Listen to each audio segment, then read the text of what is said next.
safety and ambition. So over here, for example, I think we've got two designs that were more on the safety end of things, whereas these designs are really all or nothing, right? It's either going to reach to the sky or it's going to be still on the floor at that critical last moment. And it's good to see that, hang on. 1, 2, 3, 4, 5.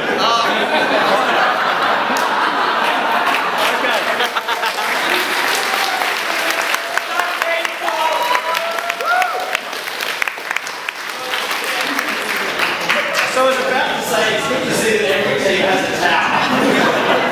The thing is, your tower is actually lower than the pile of newspaper we gave you. So what happened here? What was the plan for this design? Was this the whole design? We had a series of triangular pyramids in a start at the top. Right. And then what went wrong? Right.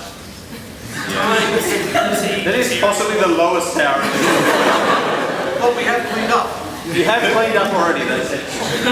So ambition versus kind of safety is actually a bit of a general thing, even when you're putting together software, right? I mean, there's all of these features you could try and get into a product to meet a particular deadline.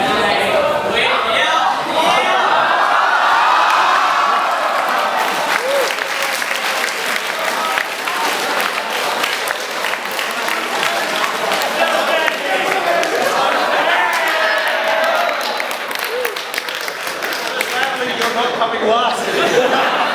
If I keep talking long enough, you may win. So, you know, one of the things when you're writing a bit of software, especially a bit of software that's aimed at any kind of bit of software really, is the trade-off between the complexity and the ambition of the software you're producing versus producing the simplest and smallest system you can that actually does the job first and then build it up from there. And one of the things that's really nice about this solution here, apart from the fact that it might have won, which until we do the science, we don't know. The nice thing about this, and to some extent the nice thing about that solution there until it fell over, is that at any point, if I'd said 30 seconds to go, they could have put their bottles on the top and they would have had something, right? And in the startup world, this kind of approach is called targeting the minimum viable product. What's the smallest thing that we can get out to our customers so that they can kind of test the idea, see whether the thing is going to work at all. And the problem with this is these kind of approaches here, and I'm not saying they're bad, but the trade-off is that these are kind of it's glory or it's nothing type approach. And when your livelihood relies on that, it's maybe not such a good way to go.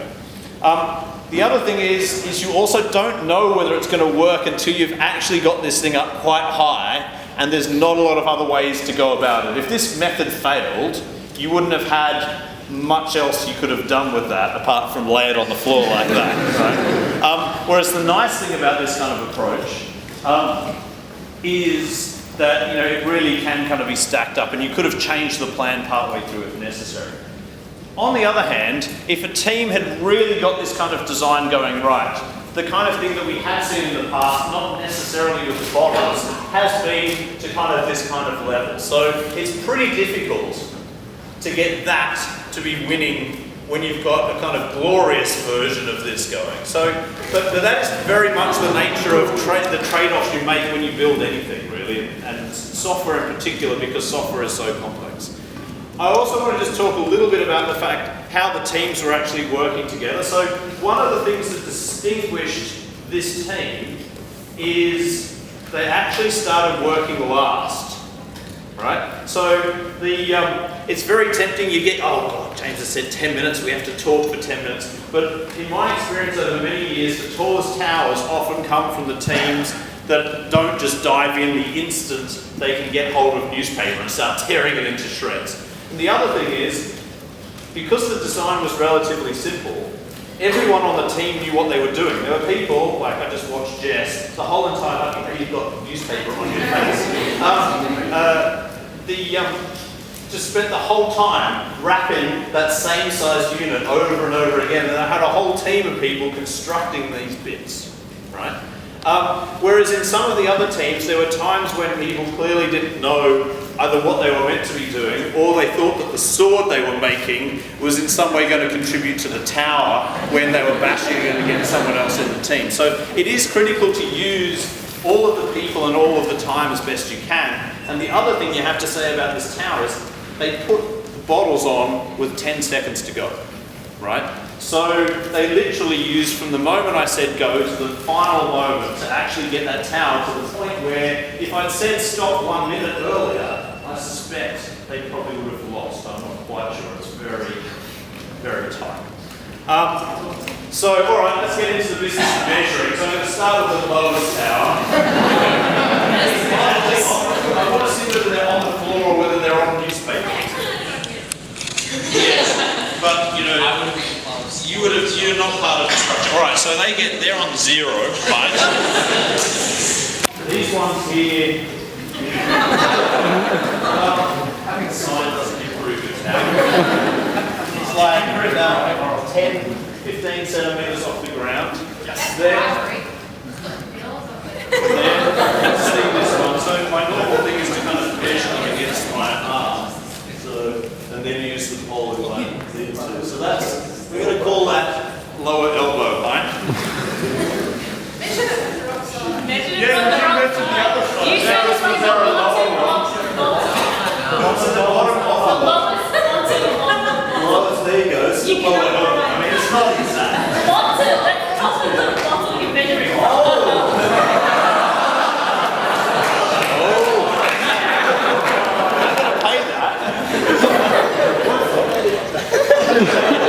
Is this structural?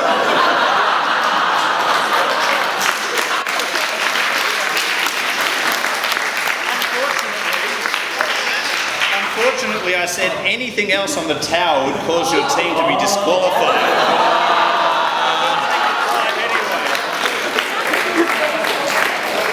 Who had the 50?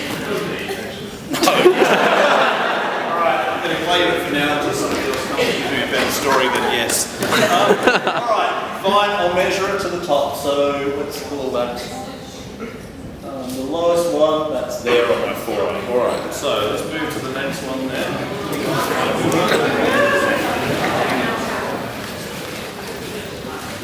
You also turned the bottles upside down. This is very clever thinking, people. I like that. Forearm, right small. Alright, I'm going to declare a tie for third place. Why were you about 50 centimeters tall? Aren't I about 50 centimeters? Thanks, Carl. Alright, so now, interesting, neither of these teams here thought about the upside down bottle. On the other hand, they're using the clips to hold it in place. Alright, so that is all no, not all. So let's say that there is the bottom of my hand. So I'm pretty sure what we're going to see.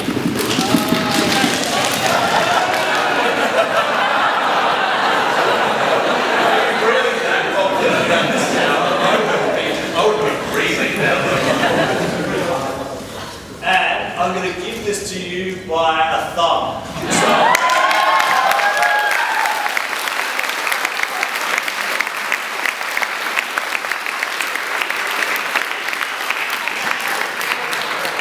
Alright, so the winning team is T5. We'll have some chocolate for you shortly. But before then, we need to pack up all the stuff. Shooters, can you see whether the garbage bags are out there anywhere?